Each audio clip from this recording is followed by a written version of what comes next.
we view universal health care as the most cost-effective, most efficient, and most humane way to pay for health care. And my comments today are heavily going to focus on the humane part, because history shows us in the United States, major civil rights movements, major social change is done when we touch people's heart, not when we debate a lot of mechanics and cost issues. Heart produces the change.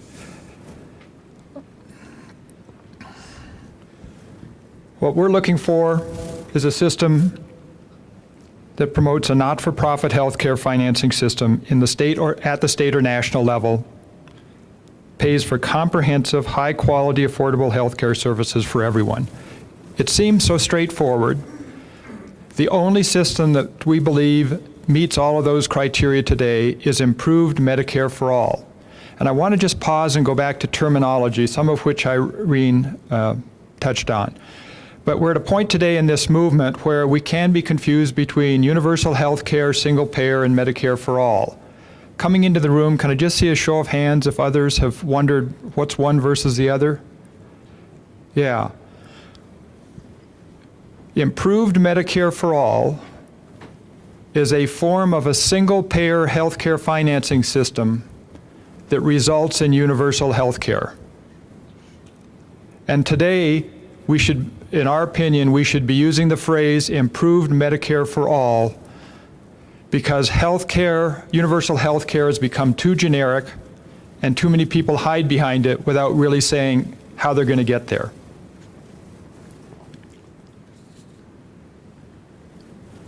What's the foundation doing, both in 2017 and 2018?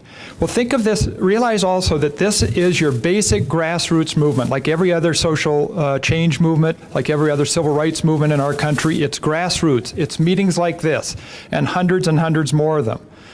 We can work together. This is what the foundation's doing, but see yourself on these slides as well. Coalition building is huge. We want, we would ask you to think about what organizations are you involved with in Greeley and Weld County at the state where your members are suffering because of how we handle health care. With a little more education, could you get that organization to endorse improved Medicare for all? Because as this escalates, we'll want more and more organizations where their names out there saying we're behind this. It's a big part of the movement. Educating the public, social media, letters to the editor, public speaking. Again, think of yourself. Virtually everyone has some involvement with social media. Almost anyone can write a letter to the editor. And as Irene mentioned, the stories we need to tell are the personal ones. I would encourage you to avoid screaming at each other with political sound bites. Just tell the story from the heart, how your family's being impacted by this cruel system we've got today. Educating elected officials and candidates. And thank you for being here today, sir. This is really important. And again, be specific. Ask them where they stand on improved Medicare for all, not do you believe in universal health care. For folks running for office, it's too easy to hide behind that and say, of course I believe in that, but we'll keep fiddling with the insurance industries over here and see if we can make it happen. It's not the same thing. We support state and federal legislation that moves us in that direction. And advocacy. To a great extent, we are representing you in the voice at the state level and at the national level. We we advocate when it's time for rallies. We sponsor conferences throughout the state on the subject of improved Medicare for all and universal health care. We also attend nationally. We interact with other organizations in other states that are doing the same thing. We stay close with Senator Sanders' office.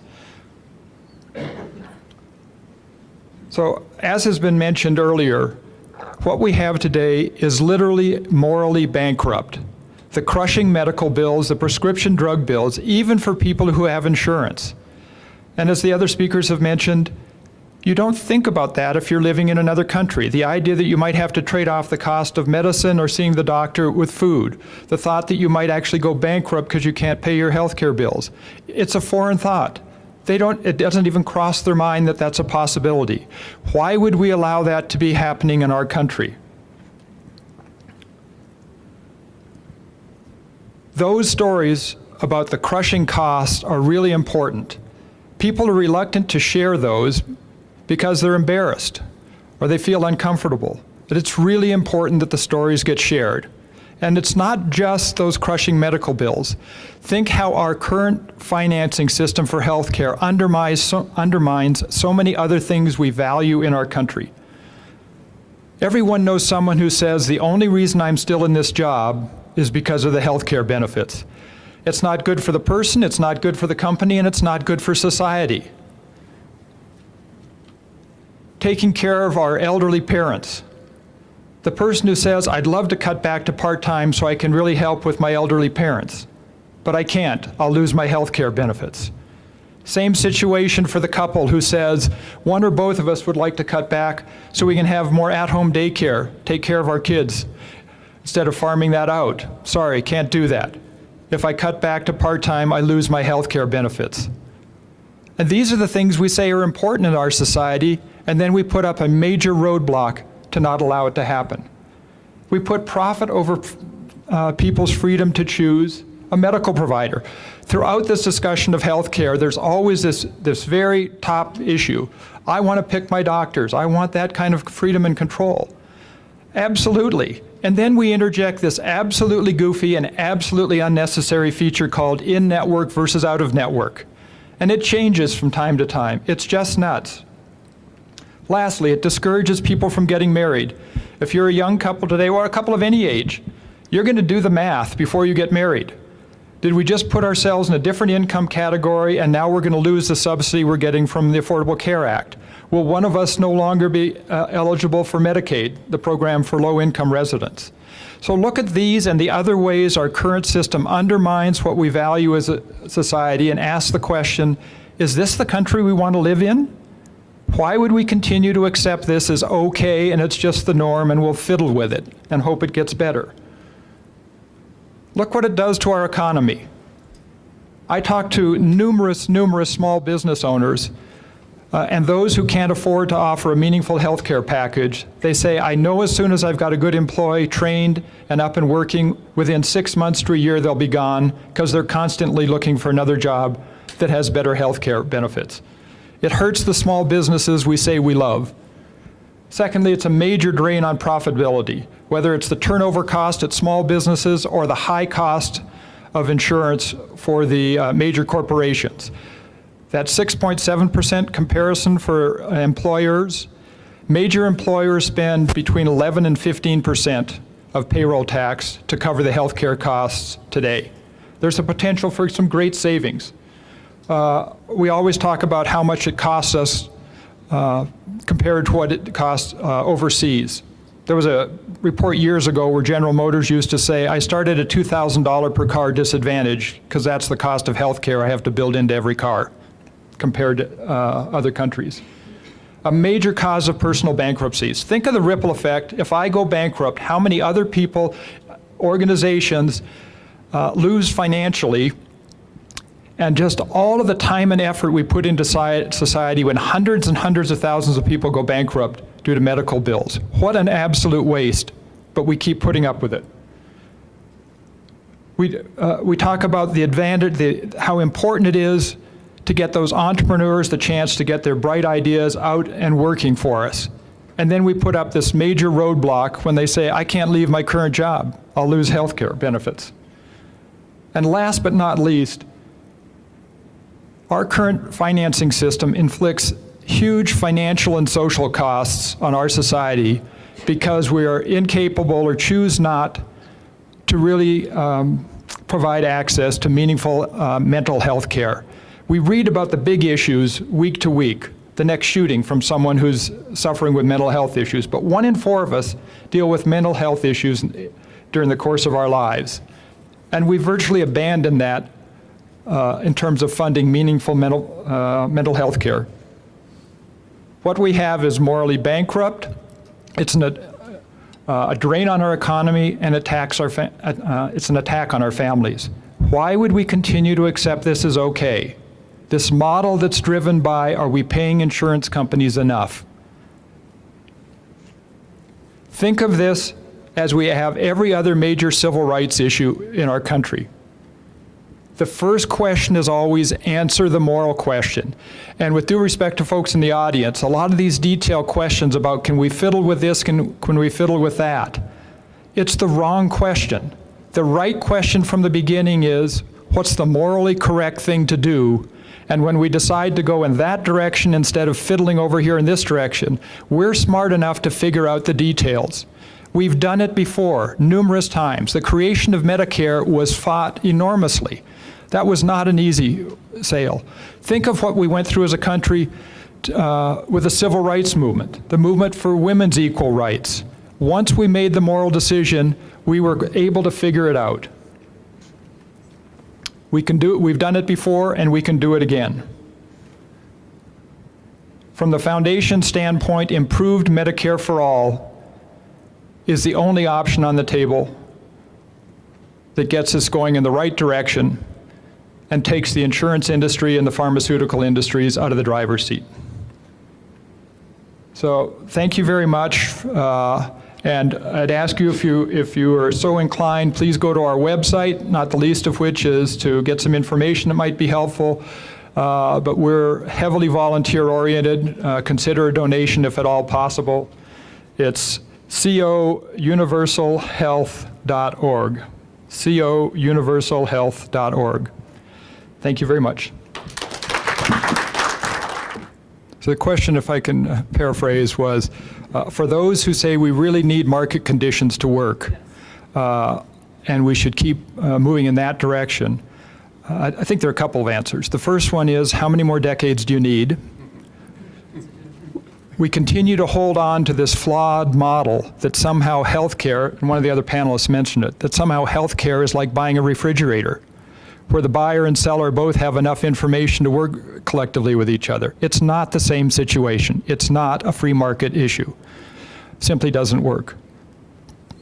Yeah, the question was, if you go to universal health care, all those people who sell insurance will be out of a job. Yes. I'd like to answer that from a free market perspective. There was an article written by the American Enterprise Institute in 2015. The title of it was Fortune 500 Companies, 1965 to 2013. 85% of them are gone, and we're better off because of it. This is not new. We've seen industry after industry rise and drop off and disappear when it's been clear that they're no longer adding any value, that the service or the product they're selling isn't needed anymore. Now, if you're one of those individuals who's going to lose your job, yes, we understand that's a concern. And there should perhaps be help in transitioning those folks. But for the people that are losing their job pushing paper in insurance offices, we're going to be creating jobs of nurses, doctors, and technicians providing health care to people who aren't getting it today. The overall impact on employment would be nominal over the course of 4, 5, or 6 years. I think the answer to can you do this incrementally over time is a resounding maybe. But be careful, that's a very slippery slope, that the more you try to do a piece at a time without really getting at the cost drivers, like the excess administrative costs, that's huge. All the things that were mentioned about what a true single-payer system can do. When you don't get at that quickly, you allow the opposition to say, see, it didn't work, and we should stop this now. So maybe the political reality is you have to phase it in over a few years, but just be careful about that. If I can add one other phrase, I've been using the phrase improve Medicare for all. The improved is a key point there. For those of us age 65 and older, we love Medicare. For it to work for everyone else and to work better for us age 65 and older, there are some changes that are needed, and that's why we use the phrase improved. And that's the discussion we should be having, how to improve Medicare so it works for everyone, not, as was mentioned, waving our hands over here about how many people are insured when insurance doesn't mean squat if you've got a $5,000 deductible. Thank you. The question was, what would you improve in Medicare? There are 4 or 5 really good questions that should be debated right now. The Medicare model says Medicare sets the price, then agrees to pay 80%, and the patient pays 20%. Why do we want to keep the insurance industry around for that 20%? How is that helping anything? We're still forcing that unnecessary administrative overhead for the doctors to have to bill and rebill for that 20%. I then, as a senior, buy another insurance policy to cover that 20%. I'd much rather put that same money I'm putting into that into the Medicare for All and know everything's covered. Secondarily, basic levels of vision, hearing, and dental. Why should those not be viewed as basic health care? Everyone bumps into these at some point in time, and they're all now add-ons. Why shouldn't we be rolling that in? And another equally important one is fairness to the doctors and even the hospitals to some extent, but clearly fairness to the doctors. Make sure they're paid properly. Right now, primary care physicians aren't. So we need to rethink how we're paying the doctors, get rid of the $20,000, $30,000 variation on how payments are made. Just lost my train of thought for a minute. But the other thing about being fair to the doctors is you've got to push the reset button for them. They've got an enormous amount of administrative minutia they have to put up with trying to deal with this unnecessarily complicated system, and it's burning them out. Push the reset button, trust them to work with you to do the right thing, and then deal with the outliers that aren't, and get rid of some of that administrative headache for them. I think that's an absolutely great comment, especially for those who are in the middle of the healthcare system today. Yeah, it's going to be disruptive. It was true through civil rights, and it's through the change of women's equal rights. And we're better off because of all that disruption.